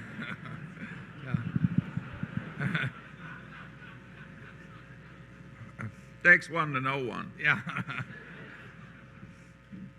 If we'd wanted to change, we would have changed a long time ago. I mean, I've never believed much in this theory of, if I have X, 2X instead of X, then I'm going to do this or that, and or I'll take this job I don't like now and I'll get one I like later on. Or it doesn't make much sense to me. I mean, there aren't that many years around, so you ought to be doing what you like at the present time. And Charlie and I have always followed that pretty well. Zone 4. Peter Borma, Chicago. Every year you have your operating company send a check back to Omaha. What percentage do the heads of the operating companies keep as a bonus, and how do you set that figure? Well, we have different bonus arrangements at different companies. It would be a big mistake with businesses with as many different economic characteristics or as varying economic characteristics as existing as they do at Berkshire to try and have some formula approach that paid managers in all of these different businesses based on a simple formula of one kind. So we have, I think, 4 businesses where they own a part of it, and we have varying arrangements with the various businesses. Some businesses, capital employed is unimportant. There simply isn't a way to employ a lot of capital. So we do not have a capital charge even at those businesses. We don't believe in going through a lot of machinations if it's going to involve peanuts at the end. So some businesses have a capital charge, some businesses don't have a capital charge. If they use a lot of capital, they're going to have a capital charge is what it amounts to. Some businesses are easy businesses, some businesses are tougher businesses. So we have different thresholds where things kick in based on that. We simply sit down and try and figure out, in the case of each business, what makes sense. And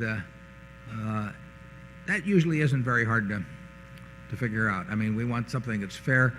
The best managers, we aren't going to change their behavior much by the compensation thing. We may a little bit in terms of teaching them how we think about capital employed. But in terms of their enthusiasm for the business and imagination and marketing and all that, basically, we usually buy businesses with those people in place.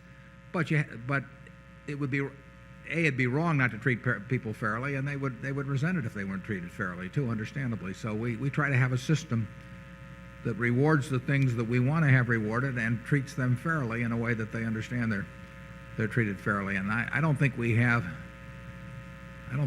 any two businesses that have the same arrangement. I mean, they're different in each case. Incidentally, that applies in their policies too. We don't get into very seldom, I should say, and maybe once or twice, but they have different arrangements in terms of compensating their employees. Some of our businesses have budgets, some of them don't. We don't have any budgets that come up to headquarters. We let 400 hitters swing the way they want to swing, and some of them, have a little different swings than others, but overall they're extremely effective, and we want them to feel like they own their own business. If somebody that's independently wealthy sold us a business and we started telling them how to swing, they would tell us what we could do with it very quickly, because they don't need that in life. So what we have to do is create a situation or maintain a situation where they're having more fun doing what they're doing than anything else they can do in life. And that's what we're designing for. And then we have to treat them fairly in respect to that. Charlie? Nothing to add. Zone 5? Roger Hill from Racine, Wisconsin.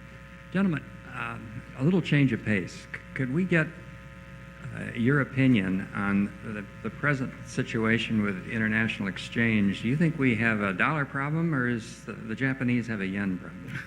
Well, I'm going to let Charlie answer that. I have no comment. That's a very good question. But the trouble is, anytime I say that's a very good question, it's probably because I don't know the answer. And I don't know the answer to that. Foreign exchange baffles me, frankly. I mean, I think in terms of purchasing power parity, because that's a natural way to approach it. But purchasing power parity does not work very well as a guide to how exchange values will behave in any shorter, medium, or maybe even long term, because the world adapts in different ways. Sometimes it adapts by high rates of inflation to a sinking currency. Usually it does. It hasn't done that in respect to ours, but we're only sinking relative to a couple of other important currencies. I don't have a great answer for you on that. Sorry. Zone 6. Hi, I'm Howard Winston from Cincinnati, Ohio. First, I wanted to thank you and Charlie for your sharing your time with us today. Thank you. My question is, you've repeatedly said that you see many wonderful stock ideas, but can't invest because they're too small. Given that many in the audience today have a lower dollar investment threshold...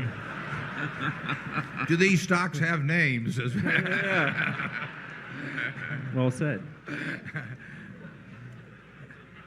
Well, the answer to that is that we don't look anymore. We assume that there are a reasonable number of opportunities as you work with smaller amounts of capital, because it's always been true. I mean, it was over the years, as I looked at things, clearly you run into companies that are less followed as you get smaller, and there's more chances for inefficiency when you're dealing with something where you can buy $100,000 worth of it in a month rather than 100 million.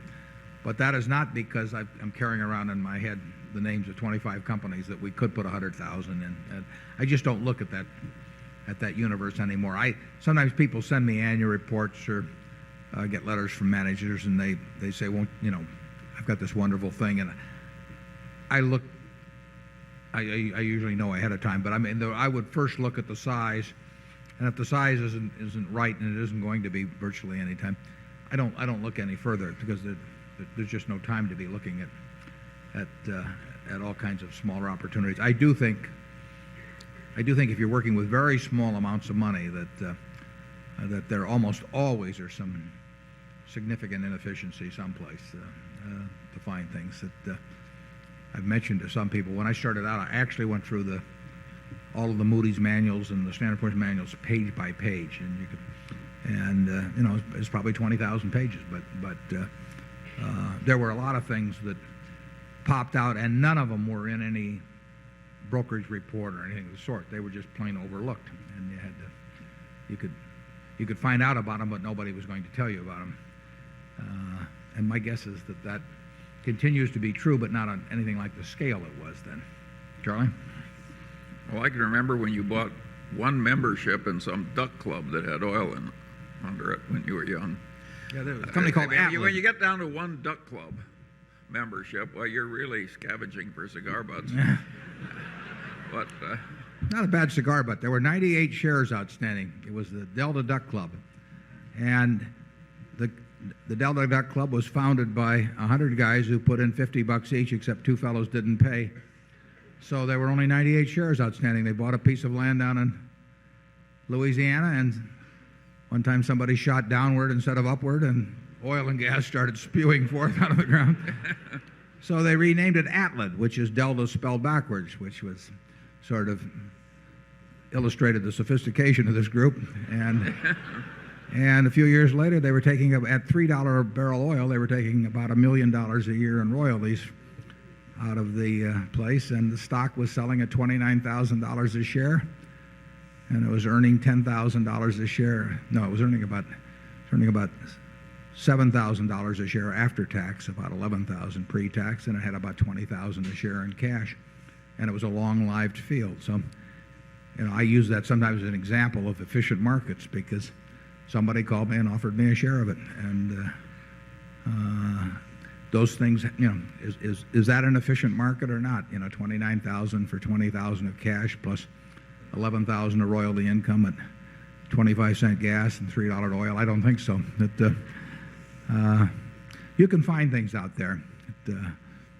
I'll give you hunting rights on all my duck clubs in the future. Zone 1.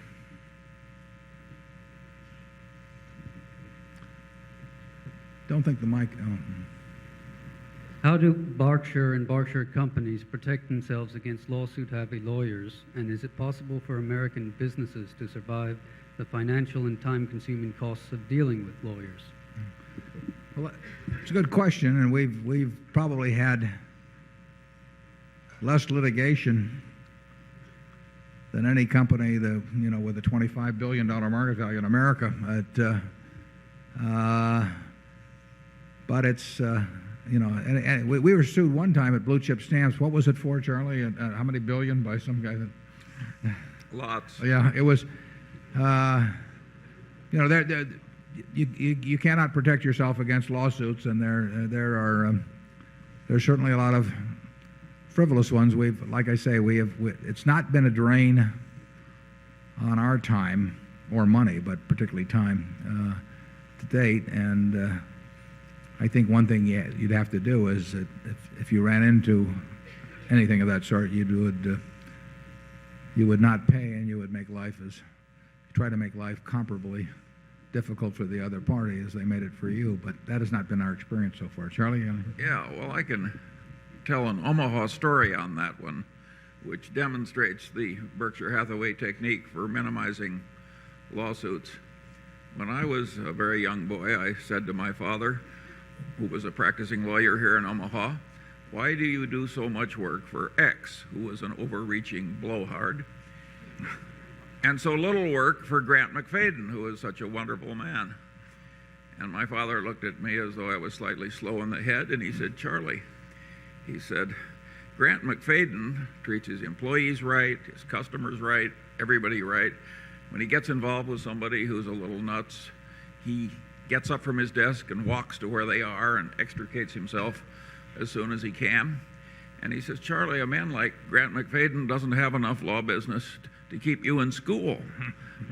But X, he said, he's a walking minefield of continuous legal troubles, and he's a wonderful client for a lawyer. Now, my father was trying to teach me, and I must say it worked beautifully, because I decided that I would adopt the Grant McFadden approach. And I would argue that Warren independently reached the same approach very early in life. Boy, has that saved us a lot of trouble. It is a good system. We basically have the attitude that you can't make a good deal with a bad person, and that means we just forget about it. I mean, we don't try and protect ourselves by contracts or getting into all kinds of due diligence, or we just forget about it. We can do fine over time dealing with people that we like and admire and trust. So we have never, and a lot of people do get the idea, because the bad actor will tend to try and tantalize you in one way or another, and you won't win. It just pays to avoid them. And we started out with that attitude, and maybe one or two experiences have convinced us even more so that that's the way to play the game. Zone 2. I'm Clarence Cafferty from Long Pine, Nebraska. I'd like to know if we can get another 400 hitter by starting another Borsheim store someplace in this United States. Well, it's an interesting question about both the Borsheims and the Mart. I mean, and of course they're owned, as you probably know, historically by the same family. I mean, it was Mrs. B's sister's family that bought Borsheims, but in effect started it virtually from scratch. And both of those institutions offer this incredible selection, low prices brought about by huge volume, low operating costs, and all of that.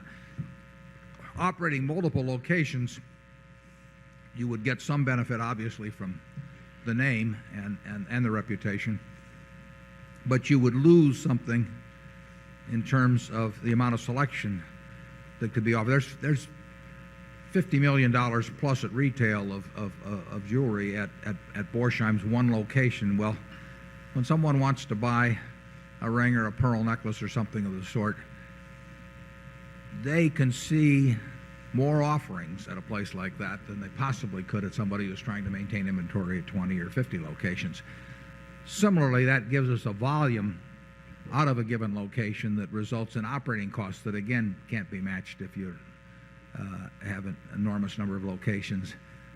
So I think those businesses tend to be more successful in that particular mode as one location businesses. Now, Helzberg's will be bringing merchandise to people all over the country at malls, and they will do through that mode of operation. They perform that exceptionally well. But Borsheims can't be Helzberg's, and Helzberg's can't be Borsheims. They're both going for two different customers, and to some degree. And Saul Price, Charlie's friend who started the Price Club, the first big wholesale club, said that part of his success was due to figuring out the customer he didn't want. I think that's right, isn't it, Charlie? Right. Yeah, and you have to figure out what you're good at, who you really can offer something special to.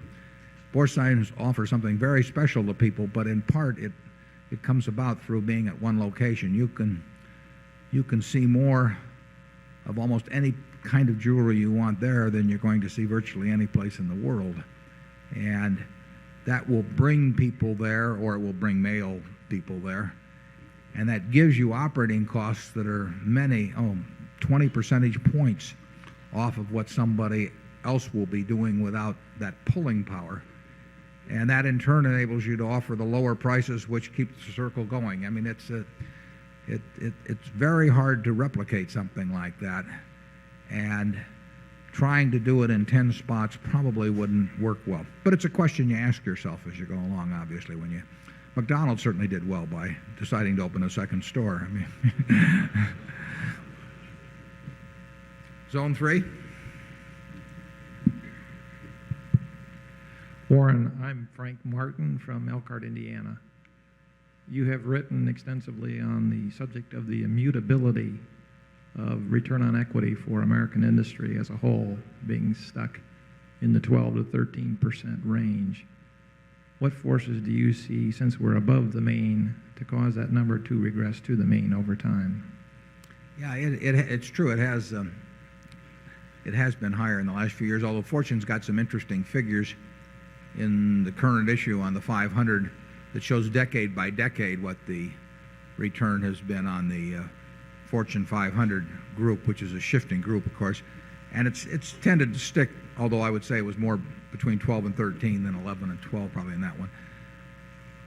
The return, to some extent, in certain businesses has gotten a big kick because they finally put the health liabilities on the balance sheet and therefore reduced equity. So if you anything you do that tends to pull down equity, if it doesn't change your ability to do the same sales volume, it's leveraged American business in effect by putting the health liabilities on the balance sheet. It may be wrong. It may be that business can earn 15% or so, but I think competitive factors tend to, over time, keep pushing that number down somewhat. And 12 or 13, when you think about it, is not bad at all. I mean, it's a level with 7% interest rates that allows stocks and equity to be worth much more when employed in equity than elsewhere in the world. But if I had to pick a figure for the next 10 years, I would pick some figure between 12 and 13, but that doesn't mean I'd be right on it. Charlie? Yeah, I think all of those published averages overstate what's earned anyway. They're the biggest companies. They're the winners. They're the ones whose stock sells at high multiples so they can issue it to other people for high-earning assets. And many of the low-return people are constantly being dropped out of the figures. Now, you can say that was true in the past, too, but it would be remarkable to me if on average, American business earned 13% on capital after taxes. Those figures, incidentally, isn't a huge item, but it's not totally insignificant.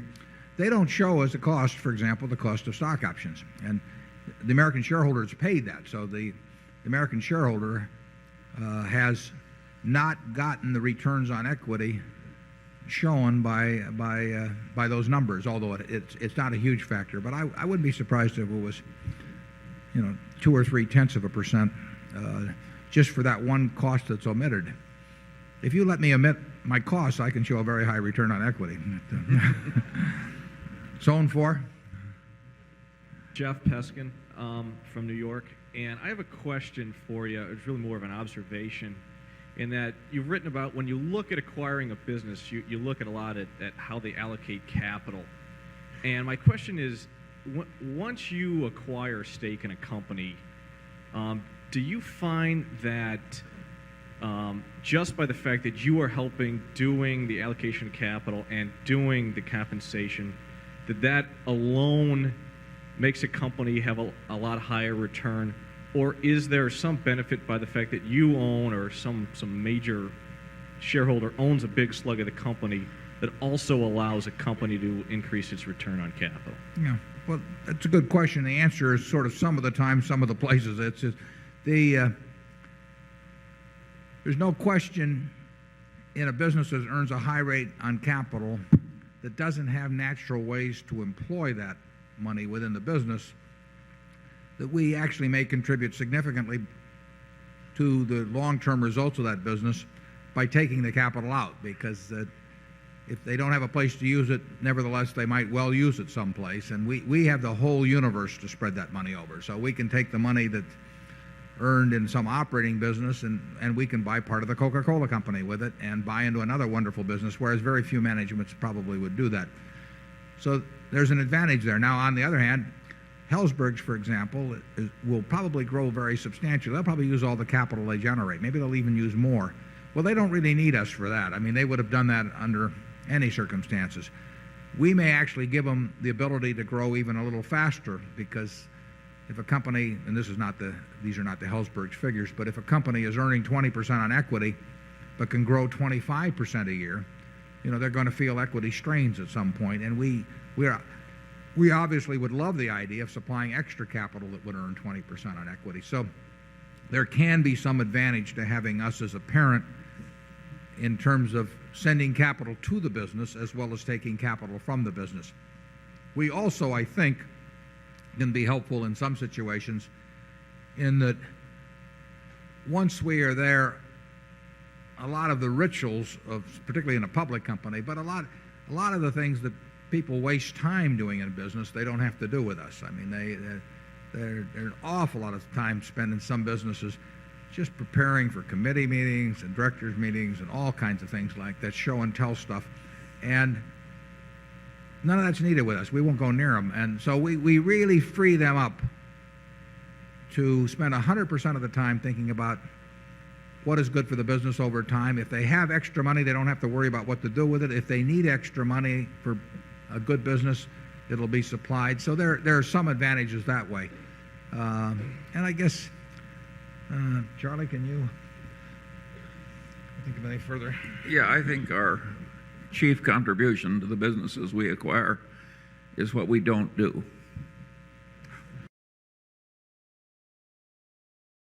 It's hard to continue to grow at the rate you've grown in the past because the company has gotten so big. And I'm wondering if you could elaborate a little bit on that. And my second question, which is totally unrelated, but I've also read where you're very good with numbers, with working things in your head, and I'm totally a rookie when it comes to economics and accounting and things like that, but I'm very good with numbers and keeping things in my head, and I'm wondering if there's some way a mathematician who knows very little about the business world, what I could read or what I could do to learn how better to invest and how you did that. Well, going to the first question, when you say it's going to be hard, it's going to be impossible. I mean, that's the answer. We cannot compound money at 23% from a $12 billion base. We don't know how to do that, and it would be a mistake for anybody to think that we could come close to that. We think we can do okay with money, but we did not start with a $12 billion base, and we've never seen anybody in the world compound numbers like that at that rate. So we'll forget that part of it. But there are intelligent things we can be doing. The second part of the question, I don't think any great amount of mathematical aptitude is not aptitude, but mathematical knowledge is advanced math is of no use in the investment process. An understanding of mathematical relationships, sort of an ability to quantify a numeracy, as they call it, I think that's generally helpful in investments because it's something that tells you when things make sense or don't make sense, or sort of how an item in one area relates to something someplace else. But that doesn't really require any great mathematical ability. It really requires sort of a mathematical awareness and a numeracy. And I think it is a help to be able to see that. I mean, I think Charlie and I probably, when we read about one business, we're always thinking of it against a screen of dozens of businesses. It's just sort of automatic. But that's just like a scout in baseball thinking about one baseball player against an alternative. I mean, you only have a given number on the squad, and they're thinking, one guy may be a little faster, one guy can hit a little bit better, all of that sort of thing. And it's always in your mind you are prioritizing and selecting in some manner.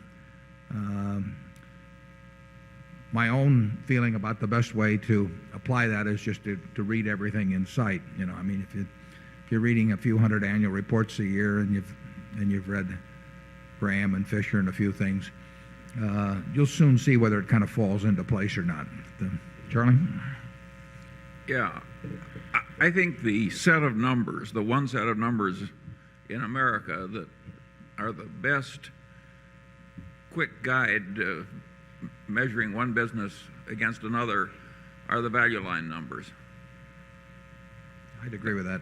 That stuff on the log scale paper going back 15 years, that is the best one-shot description of a lot of big businesses that exists in America. I can't imagine anybody being in the investment business involving common stocks without that thing on the shelf. And if you sort of have in your head how all of that looks in different industries and different businesses, then you've got a backdrop against which to measure. I mean, you know, if you'd never watched a baseball game and never seen a statistic on it, you wouldn't know whether a 300 hitter was a good hitter or not. You have to have some kind of a mosaic there that your thinking is implanted against, in effect. And the value line figures, you know, they cycle it every 13 weeks, and if you ripple through that, you'll have a pretty good idea of what's happened over time in American business. By the way, I pay no attention to their timeliness ratings or stock ratings. Or, no, none of that means anything.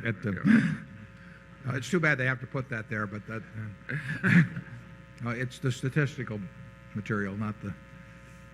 I would like to have that material going all the way back. They cut it off about, what, 15 years back? Yeah, but I saved the old ones. Yeah. Well, you know, I wish I had that in the office, but I don't.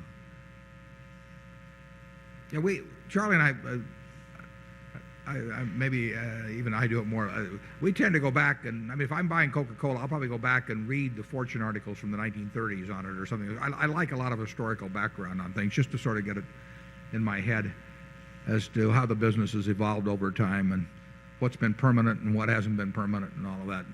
I probably do that more for fun than for actually decision making. But I think it is.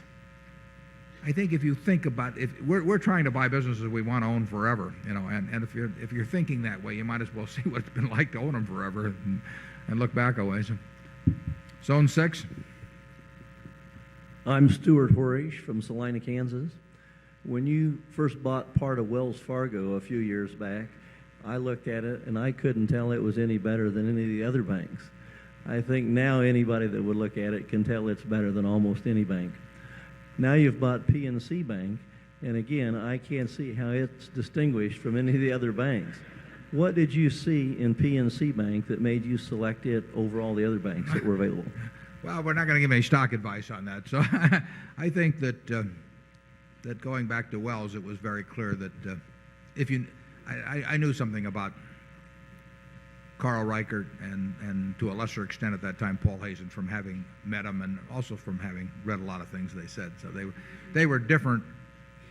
They were certainly different than the typical banker. And then the question was is how much did that difference make in terms of how they would run the place? And they ran into some very heavy seas subsequently. And I think probably the difference.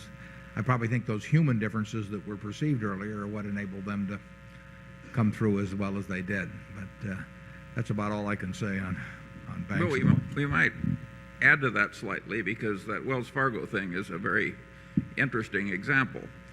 They had a huge concentration of real estate lending, a field in which people took the biggest collapse in 40 or 50 years in that field. So that if they had been destined to suffer the same sort of average loss per real estate loan that an ordinary bank would have suffered, the place would have been broke. So we were basically betting that their real estate lending was way better than average. And indeed, it was. And they also handled it on the way down way better than average. So you can argue that everybody else was looking at this horrible concentration of real estate loans and this sea of troubles in the real estate field and in bankers to the real estate field, and they just assumed that Wells Fargo was going to go broke. And we figured, no, that that since their loans were way higher quality and their loan collection methods were way higher quality than others, it would be all right. And so it worked out. Probably couldn't have told that. If we hadn't gone a little further, though, than just looking at numbers, we would not have been able to make that decision. Zone 1. David Carr, Durham, North Carolina. Tam Brands and U.S. Tobacco are two companies which are primarily single-focused product companies that seem to possibly have some barriers to growth in unit sales and pricing, and have employed a strategy of returning cash to shareholders through stock repurchases. Both companies have at times when they thought the stock was at a discount to intrinsic value used debt to accentuate their repurchases. Those companies recently have talked about problems with going into a negative stated shareholders equity position through the use of additional debt to repurchase more shares at a time when both companies believe their stock's very cheap, and they appear to have the type of long-term cash flow that would at least allow